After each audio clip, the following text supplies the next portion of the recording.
Doctor RS Sudarshanam గారి 100 సమీక్ష 10వ భాగం 1/1/2026 నూతన ఆంగ్ల సంవత్సర శుభాకాంక్షలతో స్వాగతం. చాగంటి సోమయాజులు గారి కథలు. ప్రభాతాన్నుద్దేశించి కోడి కూస్తుంది, కాకులు అరుస్తాయి. వర్షాగమనాన్ని సూచిస్తూ కోయిల పడు. రేపు 5:36 కోడి కోయకపోయినా, కాకులు అరవకపోయినా సూర్యోదయం అవుతుంది. నిబిడ నీరదాలంటూ వస్తే కోయిల పాడకుండానే వర్షిస్తుంది.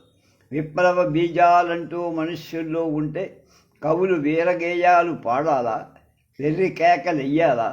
కోళ్ళు, కోయిలలు, కవులు, కాకులు లేకపోతే ప్రపంచం ఆగిపో. చిన్నాజీ అనే కథలు చెప్పాడు.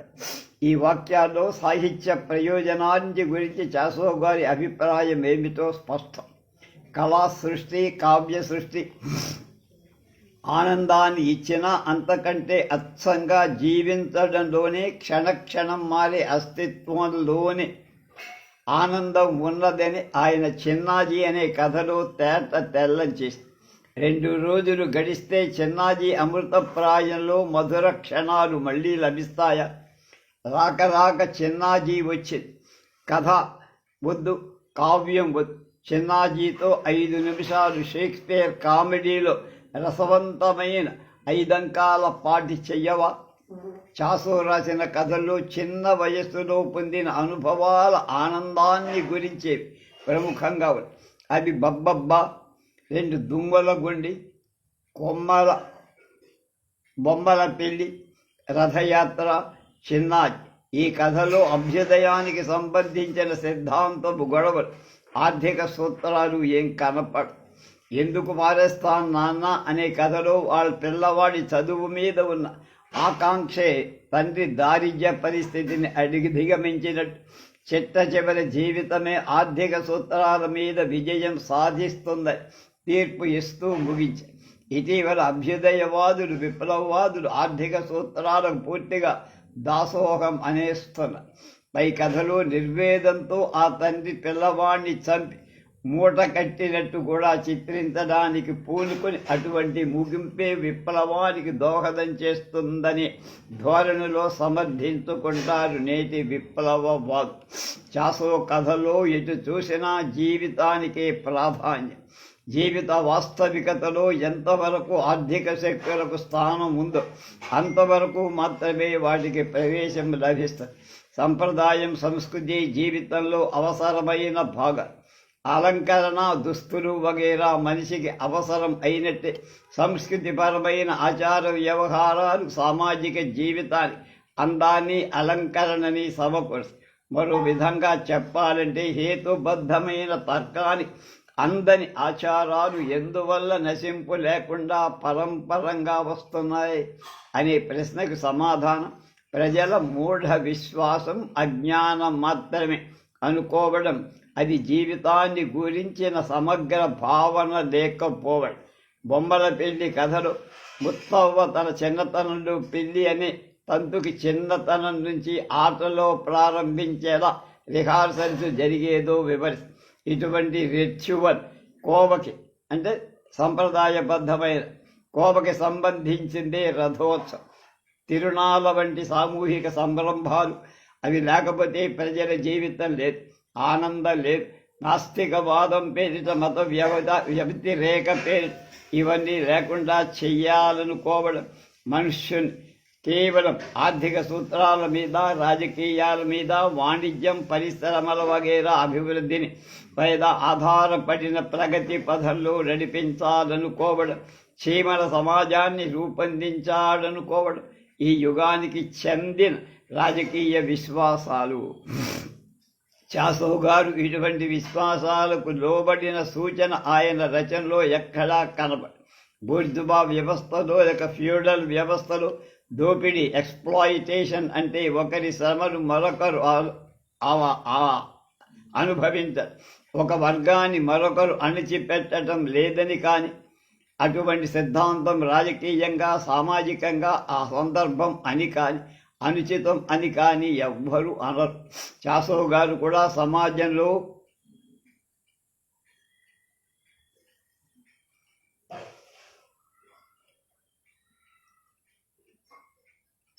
దోపిడీని గురించి చక్కని కథలే రాశారు. కుంకుడాకు, పరబ్రహ్మం, కుక్కుటేశ్వరం, కొండ గెడ్డ వంటి కథ. కానీ ఈ కథల్లో కూడా పాత్రలు, సన్నివేశాలు, జీవన లీలలకు ఆయన ఇచ్చిన ప్రాధాన్యం, కళాత్మకమైన విలువ కేవలం వాటి రాజకీయ ప్రయోజనం కంటే ఎంతో ఎక్కువ. మానవ నిర్మిత సమాజంలో దోపిడీని గుర్తించడం కంటే ప్రకృతిలోనే అటువంటి సూత్రం ఏమిటి ఉన్నట్టు చాసో జీవిత దృక్పథంలో కీలకమైన నిగమన అబ్జర్వేషన్గా భావించడానికి అవకాశం కూడా. ఆయన రాసిన మాతృధర్మం గొప్ప కథ. ప్రకృతిలో దోపిడీ, హింస గులుసు కట్టుగా ఎలా ఉన్నాయో చిత్రీకరిస్తూనే ఏ జీవికి ఆ జీవి జీవితంలోని ఆనందాన్ని అనుభవించటంలో కూడా ఆ కథలో చూపించారు. అక్కడ మృత్యువు ప్రకృతి క్రమంలో ఒక అవస్థ మాత్రం. కత్తెర గాయకుడు అనే పక్షి ముంగిస చేత చంపబడ్డ.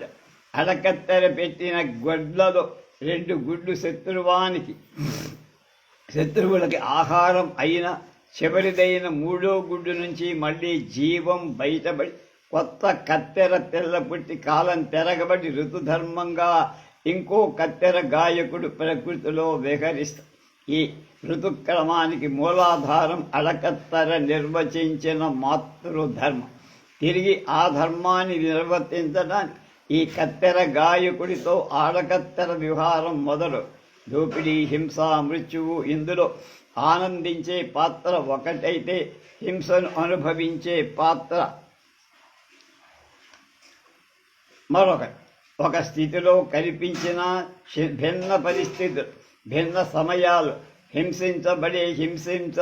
హింసించేవాడే హింసింపబడేవాడు కూడా అవుతాడు. నా గొలుసు కట్టుగా దోపిడీ సాగి ఈ ప్రకృతి లీలలు మాతృధర్మం ఆధారభూతమై మానవ హృదయాన్ని ఆకట్టుకొట్టు జీవితం పట్ల విశ్వాసాన్ని అదే ఆధారమవుతుంది. చాసో గారి జీవిత దృక్పథం మూలముట్టుగా ఈ ప్రకృతి కథలు కళాస్వరూపాన్ని దిద్దుకొని అన్ని విధాలా ఈ కథ చలంగారి ఓ పువ్వు పూసింది కథతో సాటి వచ్చేలా అనిపిస్తుంది. చలంగారి కథలో సెక్సు, ప్రవృత్తి, మాతృత్వం, మృత్యు ఈ 3 ప్రథమ స్థానాన్ని వహించి జీవనాన్ని, మృత్యువుని భిన్నంగా కాక వాటిని నిరంతర ప్రకృతి పరిణామంలో మజిలీలుగా ఆయన ఆ కథలో చిత్రించారు. చాసో గారి కథ కూడా తాత్వికమైన పరిపుష్టి కలి ఆయన విశిష్ట దృష్టికి తార్కాణంగా నిలుస్తుంది. నవల వంటి ప్రక్రియలో నిర్మాణం, స్ట్రక్చర్, అల్లిక లేకపోతే నేత, టెక్స్చర్ ఈ 2 ముఖ్యంగా చదువుకి రచనకి విశిష్టత చేకూరు. ఈ 2 కేవలం సాదాగా ఉండే రచన పాఠకుల మనసు మీద ఏ విధమైన ముద్ర వేయదు. చాసో గారి కథలో ఒక్కొక్క రచన ఈ నిశిత పరీక్షకు నిలుస్తుంది. కాబట్టి అవి అన్నీ మనస్సుకు హత్తుకుపోయేలా ఉన్నాయి. మనం చేశాం చాసో కథ. బొమ్మల పెళ్లి కథ నిర్మాణం దృష్ట్యా చాలా గొప్ప శిల్పం. The greatness of art is to conceal art అన్నారు. కనుక ఈ కథలో 100 ఏళ్ల నాటి జీవిత విధాన సాక్షాత్కరింప చెయ్యటమే కాదు, బాల్య స్మృతులు, మధురానుభూతియే కాదు, పెళ్లి వంటి తండ్రి పరంపరగా కుటుంబాలు, ముఖ్యంగా ఆడపిల్లల ద్వారా తరం నుంచి తరానికి ఎలా అంది వచ్చేదో ఈ రహస్యాన్ని వ్యక్తం చెయ్యటం కూడా. అంతకంటే బాల్య వివాహం ఆచారం కావడం బాల వితంతువైన ముత్తవ్వ తన వైధవ్యాన్ని ఏ దృష్టితో అనుభవించి జీవించిందో దాన్ని చెప్పడంలో కూడా ఈ తరానికి ఆ తరానికి గల దృష్టి భేద ఎంతో గొప్పగా అభివ్యక్తం చెయ్యటం కూడా.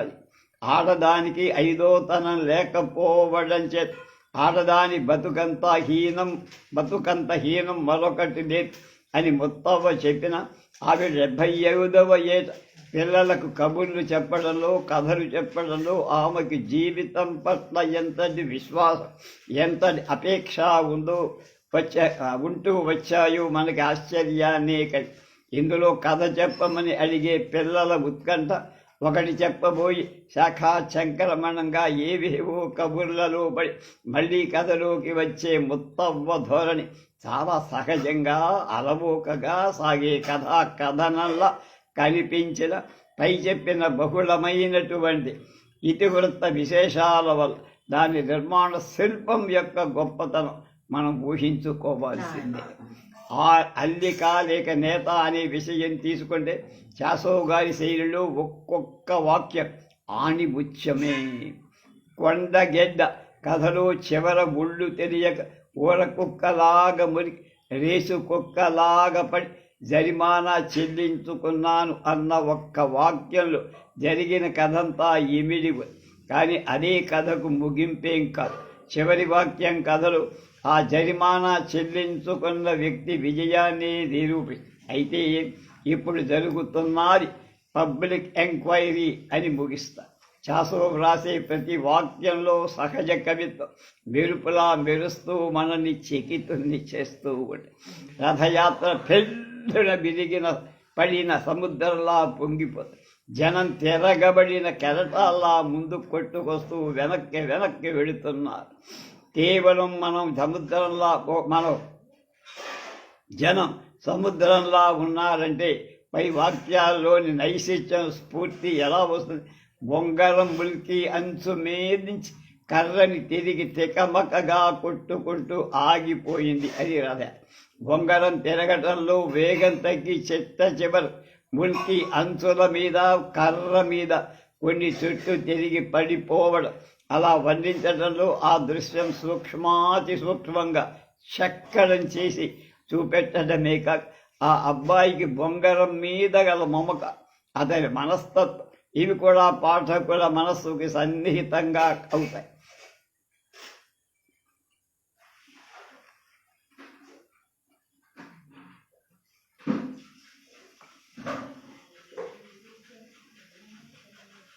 మార్మధర్మం కథ మొదటి వాక్యాలు. కత్తెర గాయకుడు ఏటి పొలాలకి ఎగిరాడు. నువ్వు చేలు వెన్నెల్లా పూసి వెండి గంటలు మోగిస్తాయి. ఈ పువ్వుల మీద సీతాకోకను వెంటాడాడు గాయం. స్త్రీ చంచల నేత్రాలలో దుష్టులు సీతాకోక ఎగురు. కానీ కత్తెర గాయకుని ఎరుగడి మనస్సులో ఊహాంచల. చివరి రెండు వాక్యాలు చాతో సృజనాత్మక శైలికి గొప్ప ఉదాహరణ. కొండగెడ్డ కథా ప్రారంభం. కలపడ్డాడా ఇంజనీరు. 4 రోడ్ల మధ్య నలుగులో పంట సర్వనాశనం అయి మతి తగులపడి ఉన్నారు. కథానాయకుడి ఆవేశం అంతా పుట్టి వాక్యాల ఆ ప్రారంభంలోనే. అంతకు ఆ ఇంజనీరు కథానాయకుడి చిన్ననాటి స్నేహితుడు, అందుకే ఆ ఆవేశం. ఇది తర్వాత దృష్టి. అలాగే పని ప్రారంభ వాక్యాలు, మధ్యలో సన్నివేశాల వర్ణ కానీ చివరి వాక్యాలు కానీ ఎక్కడ చూసినా అల్లసానివాడి అల్లిక జిగిబిగి. చాసో గారి శైలి అనల్ప శిల్పంగా దర్శనమిస్తుంది. చాసో కథలు సాహిత్యానికి, తెలుగు సాహిత్యానికి గొప్ప కానుక. భారతిలో అక్టోబర్ 1980లో ఈ సమీక్ష పడి అంగర వెంకటకృష్ణారావు గారి కదిలే బొమ్మలు వస్తువులో. ఇప్పుడు మనం అంతా కథల్లోకి వస్తున్నాం, నవలు అయిపోయాయి. వస్తువులలో శిల్పంలో వైవిధ్యం ఉన్న కథలు మొత్తం పని. 6 చిన్న కథలు, కొంత పెద్దవి. నాగరికత, బల్లి పతనం, మాదం చెట్టు, తంబురా పెట్టే, ముక్తధార, 70 రూపాయ, జవాబు చెప్పలేదు అనేవి చిన్న కథ. నాగరికత కథలో నిశితమైన వ్యంగ్య విమర్శ, గోపీచంద్ కథల బాణీ మనకు జ్ఞాపకం వస్తుంది. బల్లి పతనంలో చమత్కారం కొసమెరుపు.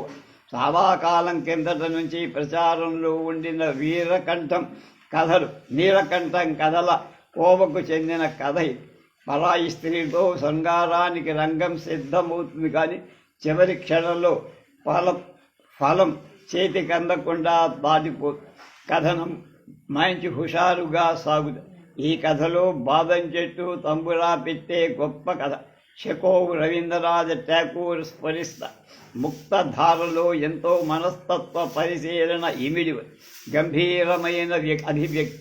ఈ 4 చిన్న కథలు చాలు కీర్తిశేషులైన అంగర వెంకట కృష్ణారావు తెలుగు కథకుల్లో ఉన్న స్థానాన్ని నిరూపించే ఈ కథలు చేశాం మనం. అలాంటి కథలు ఈ మధ్య బొత్తిగా అరుదైపోవటం గమనిస్తే వీటి విలువ మరీ తెలిసొస్తుంది. మిగిలిన 2 చిన్న కథలు సాదా కథలు. ₹70 ఒక ఫార్ములా కథ. పెద్ద కథలు 6 ఎన్నదగిన కలతబడ్డ గంగ, కదిలే బొమ్మలు, గంగ బెస్తవాళ్ల జీవితాన్ని వర్ణించే కథ. మలయాళం శివశంకర పిల్లే వ్రాసిన ప్రసిద్ధ నవల షెంబీల్ రొయ్యలు కథకు దీనికి చాలా సామ్యం కలిపి, కానీ పర్యవసానం దుఃఖాంతం కాకుండా దాని స్వప్నంగా మార్చి సుఖాంతం చేశాడు ఈ కథను రచయి. కదిలే బొమ్మలు ఆసుపత్రిలో ప్రసూతి విభాగాన్ని వర్ణించే యథార్థ చిత్రం. అందులో నర్సు ముత్యాలమ్మ డబ్బు మనిషిగా పరమ కర్కోటకురాలిగా కనిపించిన కథ కొసమెరుపులో ఆమెలోని మానవత్వాన్ని అభివ్యక్తం చేసి ఆమెను మనిషిని చేశాడు రచయిత. గుర్రం కథలో గుర్రం ప్రతీక, రౌతు కొద్దీ గుర్రం అనే సార్. రామనాథం శక్తియుక్తలకు మించిన వ్యక్తిత్వం అతని భార్య. పర్యవసానం ఆమె అంతర్జాతీయ సంస్థల స్థాయికేది దూరంగా వెళ్ళిపో. ఈ కథలో గుర్రానికి వ్యక్తిత్వానికి ప్రతిబింబంగా స్త్రీకి తెచ్చిన పోలికలు ఎబ్బెట్టుగా ఉంది. అంతర్జాతీయ మహిళా సంవత్సరంలో అనుకోదగ్గ ఊహ కూడా కాదు. గుర్రం బొమ్మ రామనాథం మనస్తత్వం మీద చూపే ప్రభావాన్ని రచయిత కథలు ముడిపెట్టిన తీరు కూడా నమ్మకం కలిగించేదిగానే. హోమగుండం కథలో శిల్ప వైచిత్ర్యం, కానీ డిటెక్టివ్ కథల్లో జరిగే హత్యల్లాగానే మిన్ని మరణం పాఠకుని వదిలించకపోవటంతో కదిలించకూడదు. కథ లక్ష్యశుద్ధిని కోల్పోయి.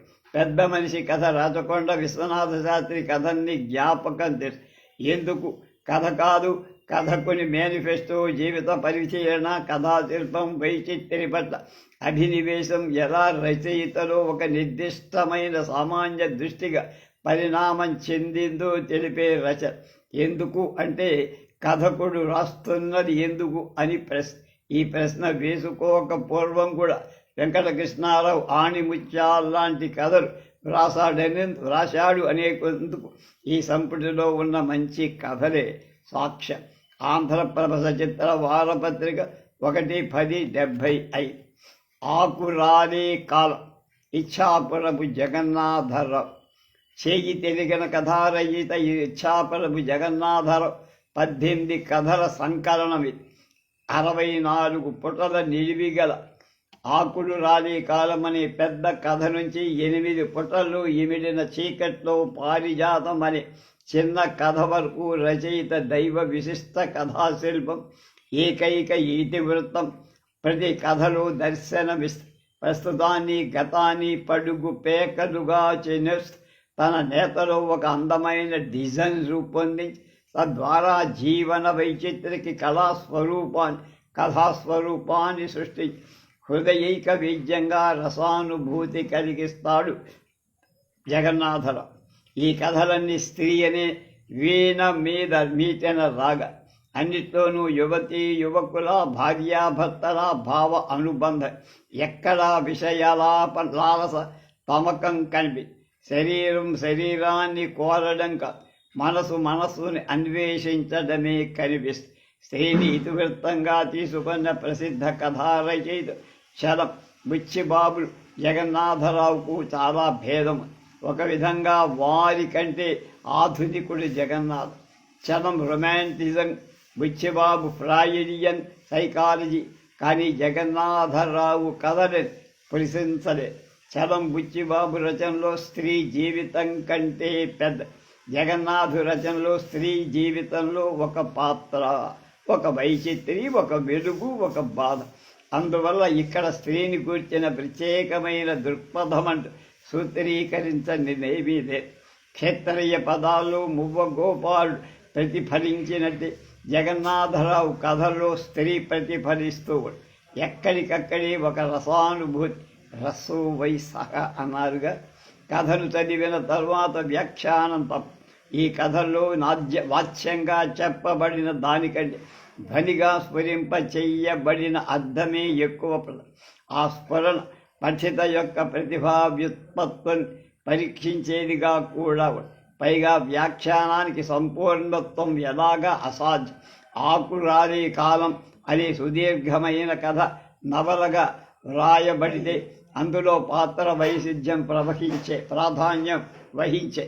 కానీ జగన్నాథరావు కథగా రాజటం వల్ల జీవన వైచిత్రికే ప్రాధాన్యం కల్పి.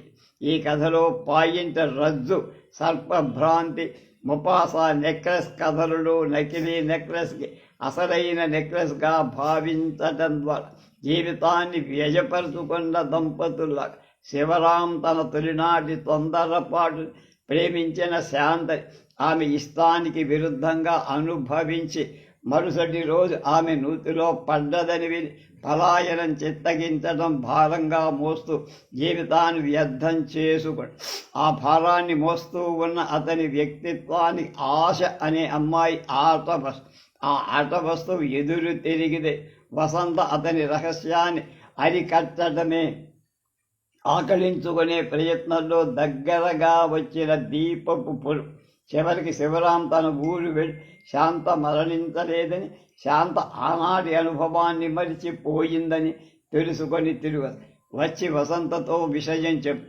ఇంతటితో వసంతకు అతని పట్ల ఆకర్షణ పోత. అతను మళ్ళీ ఆశకు కబురు కొట్టు. జగత్తు భ్రాంతి మూలకమనే పద్యానికి సత్యానికి అందమైన కళాస్వరూపం ఈ కథ.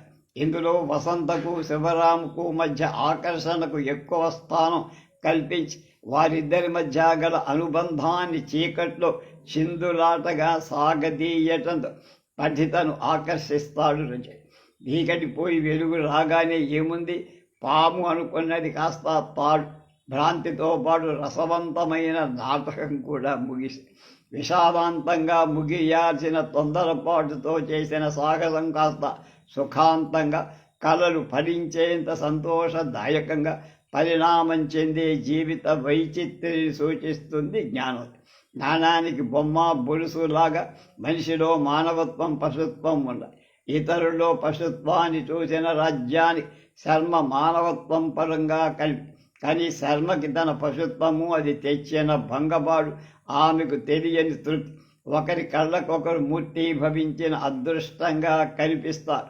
ఆ పేరు కథలో ఒకనొకరు డామినేట్ చేస్తారేమో అని భయంతో యువతీ యువకులు దూరమైపోయి ప్రేమగా పరిణామం చెందాల్సిన స్నేహాన్ని జ్ఞాపకంగా మిగుల్చుకోకన్న కథ రేపు రాని కలలు.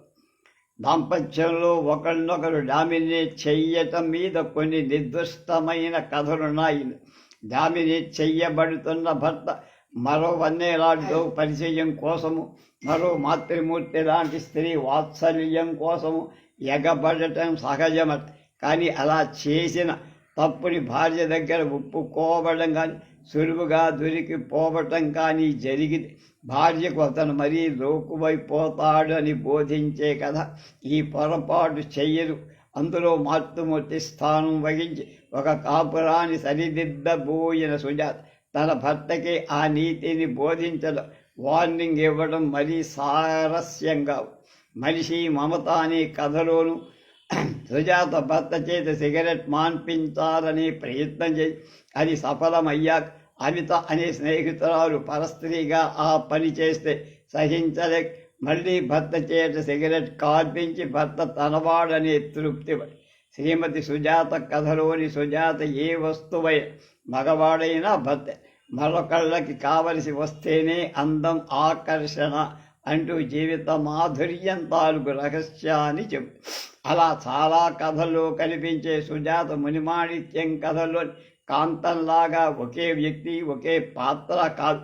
కానీ జగన్నాథరావు నిగ్గు తేల్చే దాంపత్య సూత్రాలుగా చెప్పదలుచుకున్న సత్య నీతు సుజాత పేరు మీదగానే వ్యక్తం చెయ్యడం గమనించాల్సిన సంగతి. సుజాత రచయితకిష్టమైన పేరు. రెండో ప్రాణం కథలో జ్యోతి సంకుచితమైన మనస్తత్వాన్ని సూచిస్తూ చివరకు ఆమెతో పెళ్లి కాకపోవడమే కథానాయకుడికి విముక్తి అన్న విషయాన్ని ధ్వనిపూర్వకంగా పఠితకు వదిలిపెట్టడం ఎంతో ఈ కథలో జ్యోతి నీతికి ప్రాధాన్యమిచ్చే కన్సర్వేటివ్లా కానీ ఆమెకు మనుష్యుల మీద స్నేహం మీద నమ్మకం మీదనే సత్యాన్ని చాలా సున్నితంగా వ్యక్తం చేశాడు.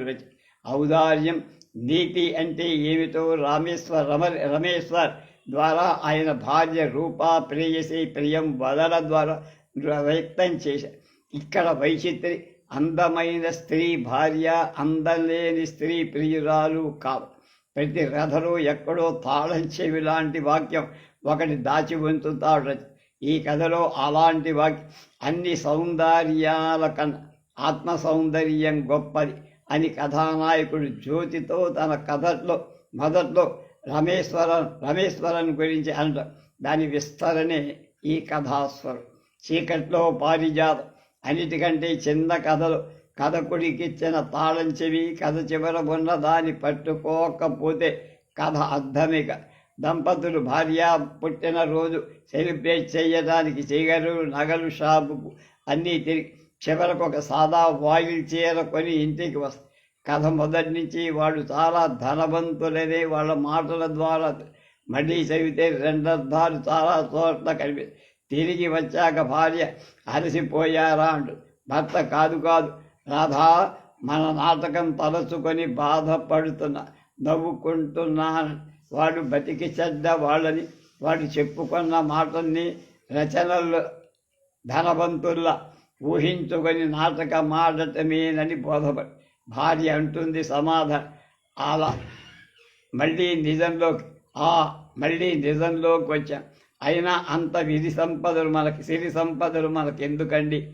ఇంత అందేది అంత అంటూ గతాన్ని సూచిస్తుంది స్పష్టం. ఈ తాళం చెవి దొరక్క పుస్తకానికి పీఠిక వ్రాసిన పురాణం వారు ఈ దంపతుల్ని గూర్చి వాళ్ళెంత దగ్గరగా ఉన్నా వాళ్ళ మధ్య ఉన్న సున్నితమైన దూరాన్ని సజెస్టివ్గా పండితరాయలంత సొగసుగా చెప్పారు రచయితాని వ్యాఖ్య. ఆవిడ ఖరీదైన చీరలు నగలు కొనకుండా సాదా చీర తీసుకోవడం అని ఆమెకు భర్తకు గల దూరంగా వారు భావించారు. కీలకం డబ్బు పోగొట్టుకున్న బాధని భార్యాభర్తలు ఎంత చక్కగా పంచుకుంటున్నారని మల్లెపువ్వు ఆమె నిండా పోసి కౌగలించుకొని మనకి సంపద చాలు రాధా అంటాడు భర్త. జగన్నాథరావు కథలు చాలా జాగ్రత్తగా చదవాలి, ఆలోచించాలి. రూపాయలు అణాలు వరమిచ్చిన వేలుకు మనసులు కలవని దాంపత్యాన్ని గురించి స్థలాభావం చేత మిగతా కథల్ని వ్యాఖ్యానించడం. అటువంటి సాహిత్యాన్ని తగిన స్థాయికి తెలుగు విమర్శ ఎదగవలసిన అవసరం ఎంతైనా ఉంది. ఆంధ్రప్రభ చిత్రవార పత్రిక 25/10/70 life in a college. Ampashayya Naveen రాసిన కాలేజీ విద్యార్థి మనస్తత్వాన్ని సమర్థవంతంగా చిత్రించారు. అంపశయ్య నవల రచయిత నవీన్ తదుపరి పత్రికల్లో ప్రకటించిన 13 కథల సంకలనం ఈ పుస్తకం. ఇందులో 4 కథలు అధోలోకం, technical, life in a college, tuition master అని. అంపశయ్యకు అనుభవం లాంటివే. లైఫ్ కాలేజ్ అనే కథ అంతే నవలిక అందం లేదు. టెక్నికల్ కూడా ఇంచుమించు అంతే నిడివి ఉన్న దాని సాగదీసిన కథ అనాలి కానీ నవలిక అంటానికి. లైఫ్ ఇన్ ఏ కాలేజీ విస్తృతపరచడానికి ఎలా అవకాశం ఉందో టెక్నికల్ని కుదించడానికి అలానే అవకాశం. ప్రక్రియని గురించి కొంత ఆలోచించి అలా విషయ గ్రహణం మెలకువతో చేసుకోగలిగితే ఈ రచయిత అగ్రశ్రేణి రచయిత కాగలడనేందుకు సందేహమైంది. రచయిత ప్రతిభ అటువంటి. ఈయన మంచి భావనా శక్తి, మనస్తత్వ పరిశీలన, వ్యుత్పత్తి ఉన్నట్టు ఈ కథలు రుజువు చేస్తున్నాయి.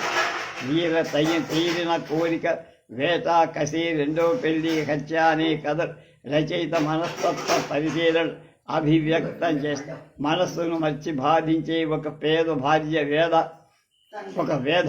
భార్య మీదనో తండ్రి మీదనో అధికారి మీదనో అభిమానం ఒక ఏవగి, ఇటు సిగరుగుబాటు అటు అంతర్యాలము తొలిచివేసే మనస్థితి, దాని స్వరూపం, విన్యాసం, పరిణామం చక్కగా చిత్రించిన కథలు. 5 రెండో పెళ్లి ఒక సుఖాత్, రిప్పురవులు, పేదవాడి పెళ్ళామనే కథలు. నేటి సామాజిక వ్యవస్థలో సెక్స్ విసర్జనలో జరిగే దోపిడీ తాలూకు విశిష్ట పరిస్థితుల వాస్తవిక చిత్రం. నిప్పురవ్వలో సరోజ పాత్ర యొక్క మనస్తత్వ చిత్రం. రచయితను అభినందించి వ్యక్తి నైజం పోయే వింత పోగలు ఈ కథలో ప్రత్యేక ఆకలి. పోతే క్లబ్బు, ఎంద అనే కథలు అభ్యుదయ ధోరణిలో చేసిన ప్రయత్నాలే. రచయిత యొక్క సహజ సృజనాత్మకమైన శక్తికి వాటిలో అభివ్యక్తి లేదు. క్లబ్బు కథలు కొంత అసంబద్ధత కూడా. అందులోని కలెక్టర్, ఎస్పీల పాత్రలో సహజత్వం లేదు.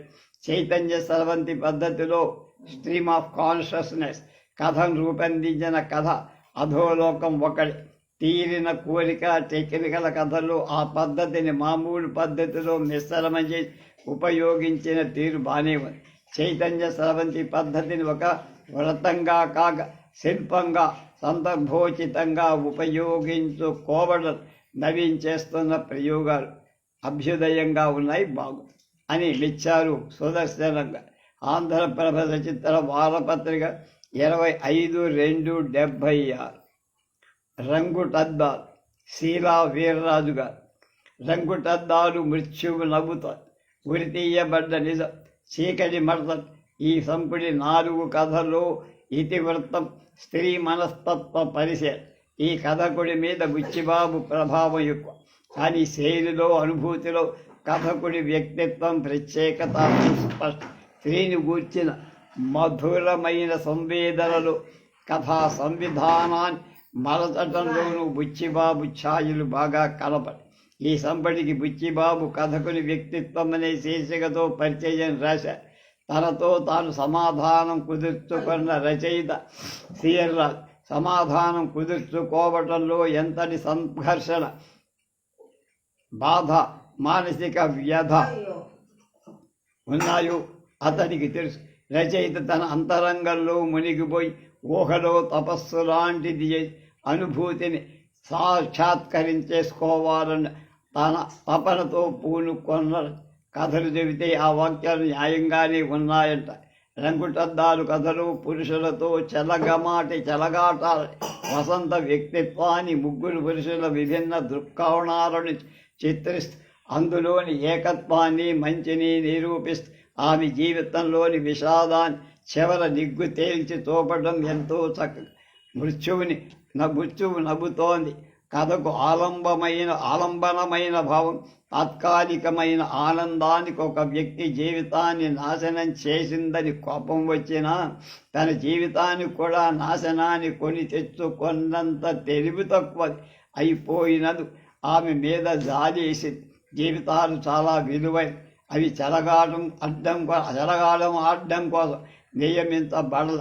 ఆడదానికే అని ప్రవర్తిస్తే అది తెలివి తక్కువ తనమే అవుతుందనే నీతి పాఠాన్ని ఉటంకిస్తూనే జీవితాన్ని గూర్చిన సత్యం కాని అనుభూతి యొక్క పరమార్థం కాని ఇటువంటి నీతి పాఠంలో లేదు.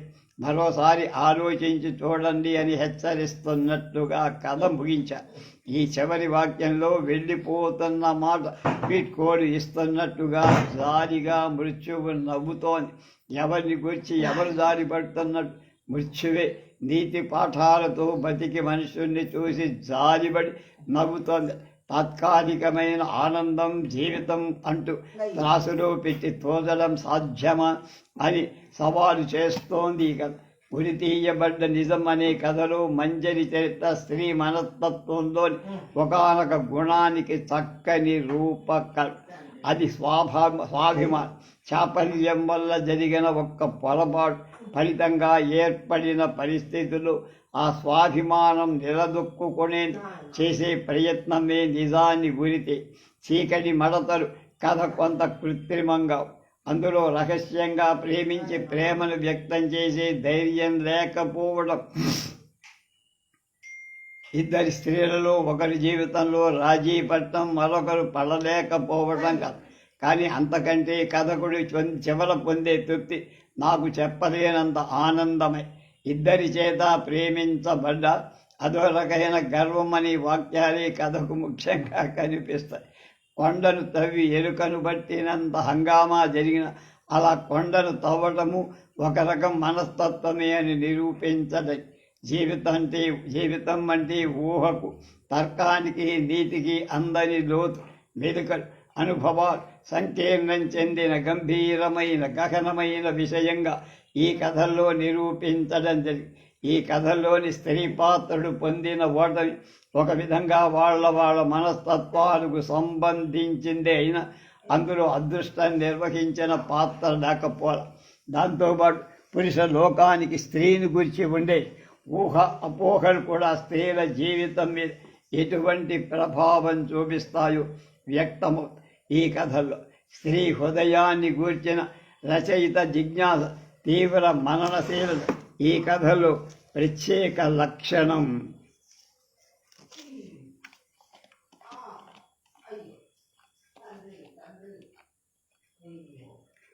ఊరు వీడ్కో అని చెప్పింది. ఇది కూడా వీర్రాజు గారి స్పందన సాహితీ సమాఖ్య వారి 15వ ప్రచురణగా వెలువడిన ఈ కథా సంపుటిలో 6 కథలు.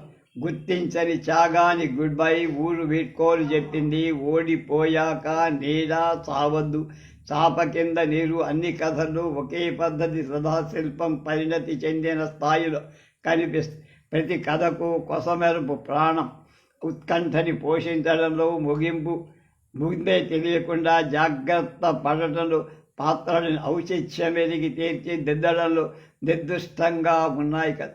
ఉద్విగ్నత కనిపించనీయకుండా వాస్తవికత ఆధారంగా చెప్పదలుచుకున్న దానికి చివర స్పష్టంగా స్ఫురింప చెయ్యటంలో రచయిత పొందిన కృతకృత్య ఈ కథల్లో ఎన్నదగిన గుణం. మొదటి కథలో ఉద్యోగం చేస్తున్న ఆడపిల్ల కుటుంబాన్ని పోషిస్తూ ఆదుకుంటూ ఉన్న ఆమెకు తల్లిదండ్రుల నుంచి, తోడబుట్టిన వాడి నుంచి ఎటువంటి ఆదరణ లేకపోగా ఆమె కుటుంబాన్ని అప్రతిష్ట పాలు చేస్తుందేమోనన్న అనుమానంతో చిత్రహింస ప్రారంభం కావడంతో సెంటిమెంట్ను అవతలికి నెట్టి ఆమె తన దారి తాను చూసుకోవడాన్ని సమర్థిస్తున్న యువతులకు స్వధర్మాన్ని బోధించారు రచయిత వీర్రాజు. రెండవ కథ ఊరు వీడ్కోలు చెప్పడంలో కనిపించిన ఆదరాభిమానాలు పొగడ్తలకు కనిపించినది. అలాగే కృతజ్ఞతాభారంతో తలక్రిందులైన ఉపాధ్యాయ దంపతులు తమ వెర్రి పిల్లలను ఆ ఊళ్ళో ఎవరో అన్యాయం చేసి గర్భవతిని చేశారన్న విషయం నెమ్మదిగా మూక ఉమ్మడి మీద అభిమానం అనేది ఊరు నుంచి అనేది ఎటువంటి నీటి బుడగో మేడి పండు సూటిగా చెప్పిన కథ ఇది. ఓడిపోయాక అనే కథలు మగవాణ్ణి నమ్మి మోసపోయాక ఆ దారుణానికి ఆమె ఆత్మహత్య కాదు, తల్లిదండ్రులు ఆశ్రయించడం కాదు, జీవితాన్ని ఎదుర్కోవటమే అనే ప్రబోధం. నీడ కథలో భార్యల వ్యక్తిత్వాలు, భర్తల వ్యక్తిత్వాలు నీడగా తయారవుతుంటాయనే సూత్రీకరణ చేశారు రచయి. అది సర్వత్రా నిజమని ఒప్పుకునేందుకు వీలు కాని కథలన్నింటిలో కొంత అసంతృప్తి కలిగించే కథ అదొకటి. ఇందులో కథానాయకుడు చేసిన విమర్శ వెంకటేశ్వరరావుని గురించి ఆయన చిన్ననాటి చెలిమి కత్తె చందర భర్త కావడం వల్ల తనలోని అజ్ఞాతమైన అమాయక ప్రేరితమైందేమో అనుకోవడానికి ఆస్కారం. పోతే చందర తను మారిపోవడాన్ని గురించి ప్రత్యేకంగా కథానాయకుడికి ఉత్తరం రాయడంలో సహజత్వం కొలవడి. సావద్దు అనే కథ అన్నిటిలో ఉత్తమం. సున్నితమైన కథా వస్తువుని మెలకువతో చిత్రించారు వీర్రాజు. ఇక్కడ పాత్రల మౌనం, గాంభీర్యం వాళ్ళ మాటల కంటే ఎక్కువగా వాళ్ళ హృదయ ఆవేదన వ్యక్తం చేస్తున్నాయి. ఇది చదివి తెలుసుకోవాల్సిన కథ. చాపకంద నీరు మంచితనాన్ని నటిస్తూ జీవితాన్ని తన్నుకుపోయే గద్ద లాంటి వ్యక్తిని కొసమెరుపుగా ఆవిష్కరించిన కథ. అన్ని చక్కని కథలన్నారు. ఆంధ్రప్రభ సచిత్ర వారపత్రిక 17/1/71. రేపు బ్రెయిన్ కేవీఎన్ శర్మ గారి కథా సంపుటి.